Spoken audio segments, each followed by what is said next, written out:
So I just checked out the newest Wes Anderson film, Asteroid City, and I've got a lot to talk about. So this film is pretty convoluted in my opinion, as it's about a writer who wrote this magnificent play called Asteroid City. So Asteroid City is both the name of the movie and the name of a play of which we are watching a group of actors come together and make into a play that is our movie. And it's about this grieving father of 4 kids as they make their way to this competition, because every family has like this one brainiac child, and so they all go and participate in this competition. Every child gets a prize somehow, but they're all fighting for like a scholarship. I poorly explained it, but to be fair, it just gets wilder from there, and I'm not going to get into spoilers. Maybe. We'll get into spoilers later then, probably. So, the story is, like, super interesting. It's just not consistently told, and it does lose track and a bit of steam nearing the 3rd act. And it's very nice that this movie literally splits up the acts and tells you, yeah, this is Act 1, and then, like, at the first 2 acts, it just keeps going, like, oh, this is Act 1, these are the first 3 scenes, these are the next ones, which is very cool, but, like, got a little tiresome, which is why it's nice that by the 3rd act, they were just like, okay, no breaks this time. So the story was pretty interesting. I'll give it a hand grenade score. Cinematically, that was actually really cool, like, visually told. The music was solid.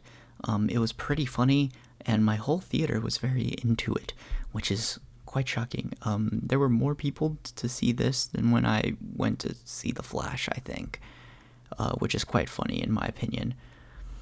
But yeah, it was enjoyable.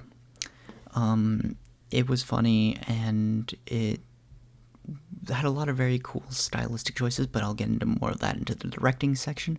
But cinematics, I'll give it a hand grenade score. The directing, this is where you can really see Wes Anderson's work. I only really watched in full the Fantastic Mr. Fox before this. I've seen bits and pieces of others, and I've still been meaning to check out The French Dispatch. But it's very well, like, directed.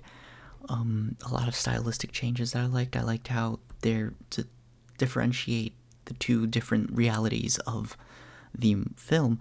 They would go from black and white into color, so you know which reality you're focusing on.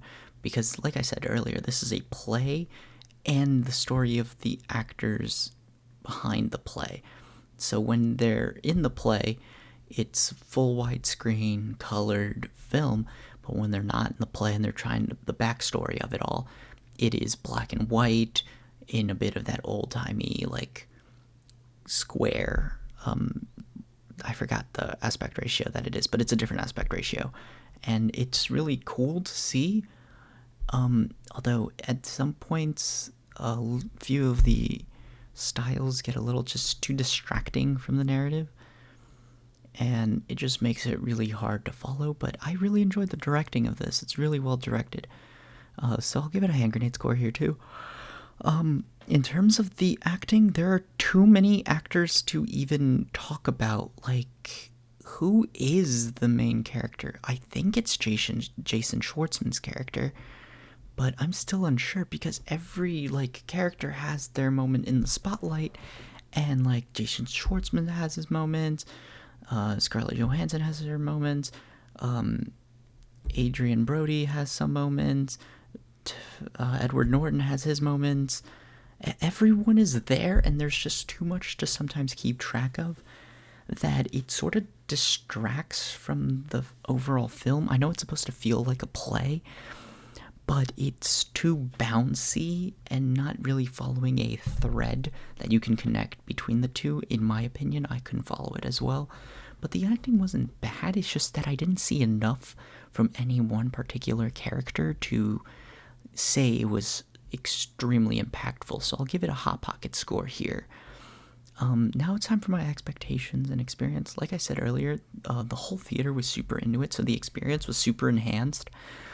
But like by the end, I could tell that the movie was losing steam because everyone was like super engaging at the beginning and like laughing at the jokes, but then by the end, everyone just sort of fell off and going like, at the end of the movie, I'm pretty sure I heard it like three, like, what the hell, from the crowd, and I thought that was pretty funny. But it's a very convoluted movie. Like I said, it had good pacing at the beginning.